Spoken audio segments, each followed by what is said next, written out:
Olha, Chevette, Corcel, Brasília, são carros comuns, né, conhecidos que marcaram época no Brasil. Todo mundo conhece, mas esses carros possuem versões que são tão raras, foram fabricadas em número tão baixo, que muitas pessoas nem sabem que realmente essas versões existiram. Por isso hoje eu trago a parte 2 desse vídeo que trata das séries aí raras que poucas pessoas conhecem.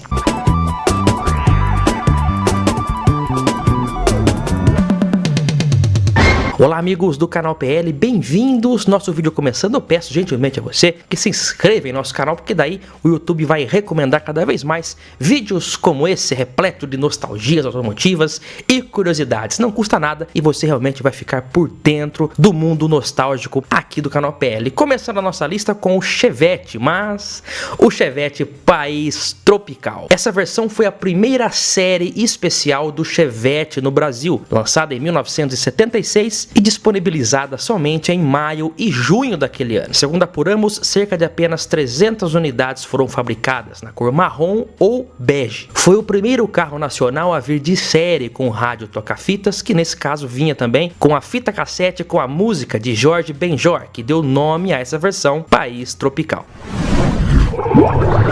Agora vamos falar de Brasília, especificamente da Brasília 4 portas. Ela foi disponibilizada no mercado brasileiro a partir de 1979 e era destinada a frotas e taxistas, né? É também por isso que essas versões 4 portas eram básicas. Elas não tinham alguns itens de maior luxo antes nas versões LS, por exemplo.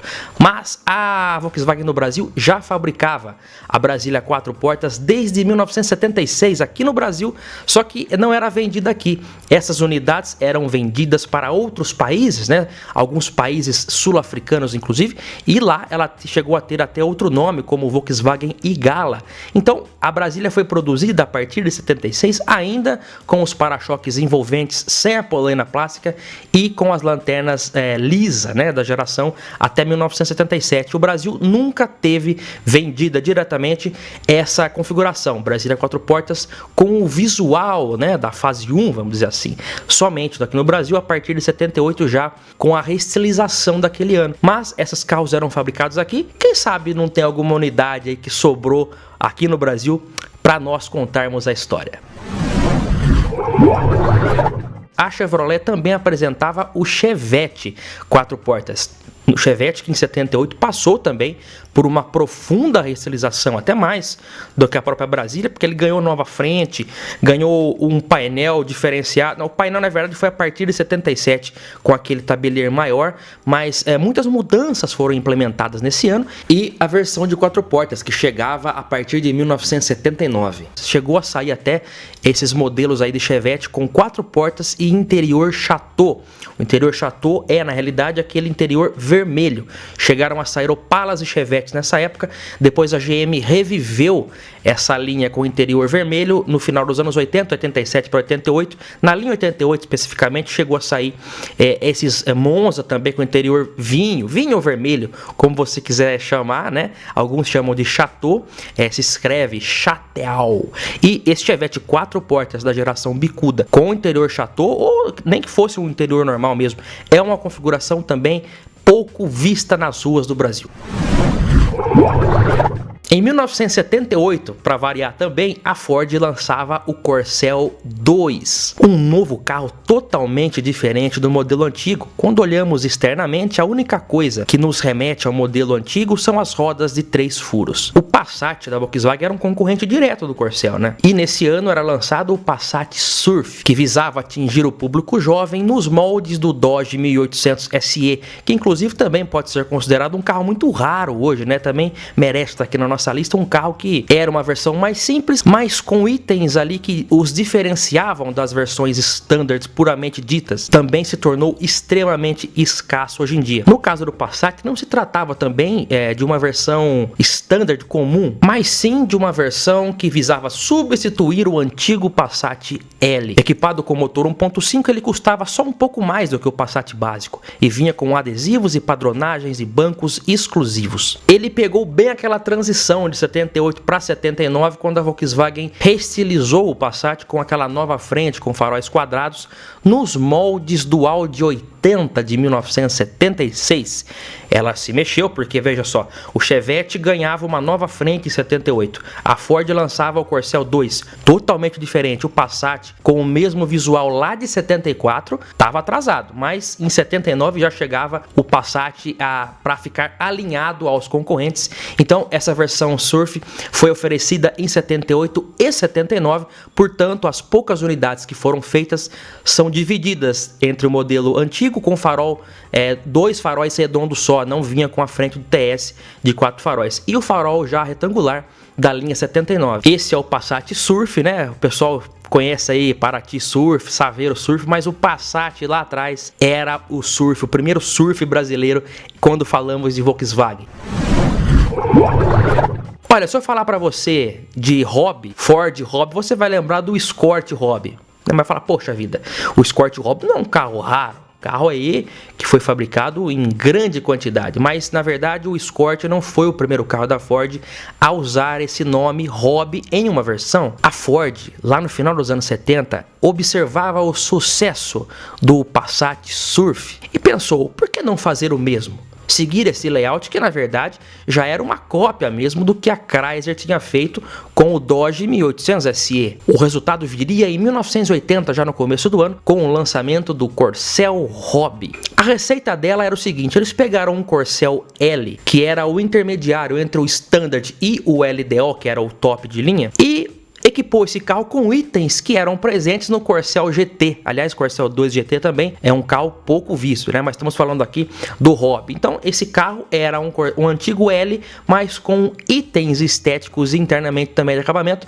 que eram presentes no Corcel 2 GT, como volante esportivo, sobrearo cromado nas rodas de aro 13, para disfarçar um pouco aquela roda preta, né? Pintada de preto, que era a original mesmo. Forração xadrez nos bancos, acompanhados também pelas forrações de porta. Essa versão foi oferecida até 1982 e em março de 1983, durante o GP Brasil de Fórmula 1, a Ford lançava o Corcel série Os Campeões, que foi produzida somente na cor preta, com frisos e rodas na cor dourada, motor 1.6 com câmbio de 5 marchas, relógio eletrônico e digital e opcionalmente podia ser equipado com ar-condicionado e teto solar. Essa série Os Campeões também muita gente não conhece. Ó, tem mais modelos da linha Corcel, mas aliás, tem muitos outros modelos, vamos citar na parte 3. Já fizemos a parte 1, aliás, se você não viu, confere lá, domingo passado. Hoje estamos fazendo a parte 2, já entrando na década de 80, e no vídeo da semana que vem iremos trazer mais modelos da década de 80. Você não vai perder, né? Olha, seguindo aqui no nosso tema, no início dos anos 80, as montadoras do Brasil eram obrigadas pelo governo a produzir um percentual mínimo de veículos movidos a álcool. Era uma maneira de estimular meio à força ali o programa Pro Álcool, que buscava tornar o álcool uma alternativa à gasolina, que na época, com a crise do petróleo, estava com o preço lá em cima. A Volkswagen, então, nessa época, resolveu apostar numa versão a álcool do Brasília. A ideia que eles tinham em mente era de que, equipando o Brasília com o motor 1300 a álcool, a economia no fim do mês seria de cerca de 50% em relação ao modelo comum. O baixo preço do álcool nos postos naquela época e a já conhecida economia do 1300 fariam o show acontecer, mas o resultado final foi que a Brasília 1300 a álcool se tornou um carro beberrão e lento, mal conseguia atingir 110 km por hora, mesmo usando um câmbio de relações mais curtas, 8,35, então a Brasília durante todo o período usou o câmbio 8,33, com exceção da Brasília álcool, que usava o câmbio 8,35. Nunca existiu o Brasília 1500, tá? Somente essa variação breve aí, 1300 movido a álcool com dupla carburação, porque não existe motor a álcool a ar com carburação simples. O resultado dessa equivocada configuração mecânica foi de que poucas unidades foram fabricadas, e dessas poucas unidades que foram fabricadas, as que sobreviveram, muitas delas foram convertidas depois por motores a gasolina já 1600. Portanto, uma Brasília a álcool ainda original é muito rara. Como que eu diferencio? Como que eu posso hoje identificar uma Brasília álcool? Se ela estiver ainda preservando um pouco da integridade original, ela vai ter um reservatório de gasolina no porta-mala dianteiro para fazer a injeção em partida a frio, e se o motor já tiver sido trocado, o que é provável, o câmbio provavelmente ainda é o mesmo. Eu de cabeça agora não vou lembrar, mas a numeração do câmbio é diferente, é um câmbio de relações mais curtas. Então fica aí o nosso registro da Brasília a álcool, hoje também um carro raro. Olha, de maneira geral, todos os veículos fabricados pela Chrysler do Brasil tiveram o seu número de produção reduzidos anualmente depois daquele impacto grande da crise do petróleo em 73 para 74. Os números de produção foram caindo ano a ano até 1980, quando a Volkswagen comprou o controle acionário da Chrysler. Inicialmente, assim como fizeram com a WEMAG, eles até anunciaram que os carros Dodge iriam continuar em produção, o que de fato não aconteceu. Em 1981, então, eram fabricados os últimos modelos Dodge no Brasil. Modelos como o Dodge Dart, por exemplo, que teve o pico de produção lá em 72, 73, 74, tiveram produzidos em 1981 apenas 128 unidades, sendo que dessas 128, apenas 10 eram da versão coupé de 2 portas, né? O restante de 4 portas. Somente 10 unidades sobreviveram. O Dodge Charger RT foi fabricado até 1980 e também teve um número baixo nesse ano, que foi o último, apenas 55 carros. Então, por essas e outras, aquela balbúrdia que aconteceu também nos anos 80, em que muitos carros foram destruídos, é por essas e outras que esses carros hoje são muito raros de se encontrar e também são muito caros. Realmente, no fim da produção, o número era muito baixo em todos os modelos. Seguindo a linha de modelos jovens, lá de 1979 já citamos Passat Surf e Corcel Hobby de 1980. Mas também existiu, em 1979, o Chevette Jeans. Novo Chevette Jeans, forte, valente, 15 km por litro.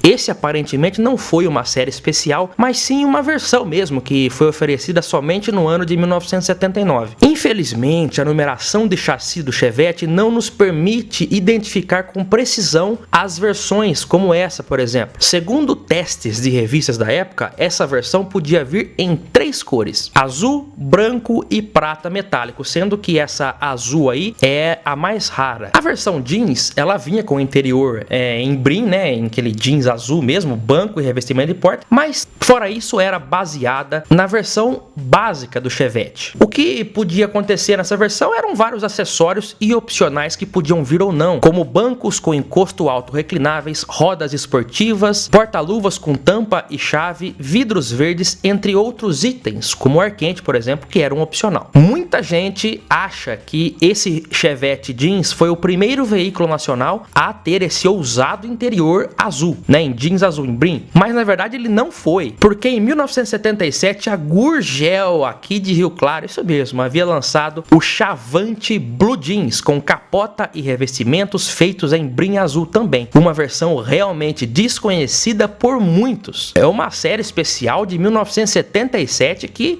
eu garanto que pouca gente sabe, eu nunca vi pessoalmente, né? Então, realmente, o Chevette foi o primeiro Chevrolet com esse interior, talvez até inspirado no Chavante de 2 anos antes, que realmente leva o título de primeiro veículo nacional com interior brim azul, uma coisa que não pegou muito, né? Não vimos muitos carros com essa configuração, mas o Gurgel foi o primeiro e o Chevette Jeans o segundo, que acabou se tornando o mais conhecido.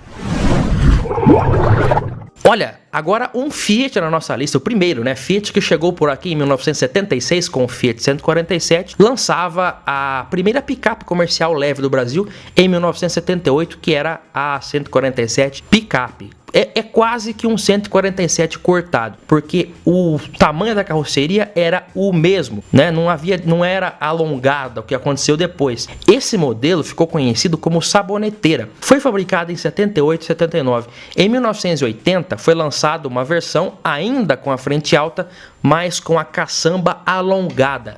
Do ponto de vista da época e comercial, essa versão aí de 80, muito melhor, porque leva mais carga e a tampa também passava a abrir de maneira convencional, porque a da saboneteira abria como se fosse igual a da Fiat Toro agora atualmente. Mas o que acontece é que hoje é muito raro você ver uma picape dessa primeira fornada aí de 78, 79. Não sei ao certo quantas foram fabricadas. Não deve ter sido muito, né? Mas as que sobraram realmente são muito raras e valorizadas hoje. Ela deu início a um segmento que se tornaria mais intenso nos anos 80 com o lançamento da Pampa, da Saveiro em 82, da Chevy 500. Todas elas vieram, mas a primeira foi a Fiat 147 picape. O ano era 1982 e o Monza era lançado como o primeiro carro mundial da Chevrolet aqui no Brasil, embora o Chevette já tenha sido uma espécie de carro global mesmo. Para aproveitar o bom sucesso do lançamento, a concessionária Chevrolet em São Paulo, Itororó, resolveu lançar uma série especial produzida por ela mesma. Era o Monza Clodovil, que contava com a assinatura do estilista Clodovil Hernandes, que na época apresentava o programa TV Mulher na TV Globo junto com a Marília Gabriela. Esse modelo aí era feito pela própria Itororó, não era uma versão especial da própria Chevrolet, né? E era montado em cima da versão SLE, que era mais completa. Até itens que eram opcionais na SLE, como vidros e travas elétricas, toca-fitas, contagiro, eram de série no Monza Clodovil, além de bancos em couro com a assinatura do estilista, um jogo de malas feito sob medida para o porta-malas do Monza Hatch e adesivos com assinatura de Clodovil Hernandes. As cores disponíveis eram ouro, marrom café, azul noturno, vermelho sangue, azul esverdeado e branco. Bastante opção de cor, mas infelizmente essa versão não fez muito sucesso. Apenas 12 unidades foram fabricadas pela Itororó, né? Essa personalização que contava inclusive também com aplique de acrílico entre as lanternas traseiras. E embora não tenha sido uma série especial da própria GM aqui no Brasil, ele pode ser considerado sim uma das versões mais raras do Monza no Brasil. Olha, esse vídeo, olha o tempo. Realmente vamos fazer a parte 3 na semana que vem. Eu vou esperar você porque tem muito mais carro para a gente tratar. Tem séries especiais lá do Corcel que vamos citar também no próximo vídeo e muitas outras curiosidades. Segue também o canal nas redes sociais e se inscreve se não for inscrito para você receber as notificações aqui no YouTube. Olha, um grande abraço a todos. Eu aguardo todos no próximo vídeo. Até mais. Tchau, tchau.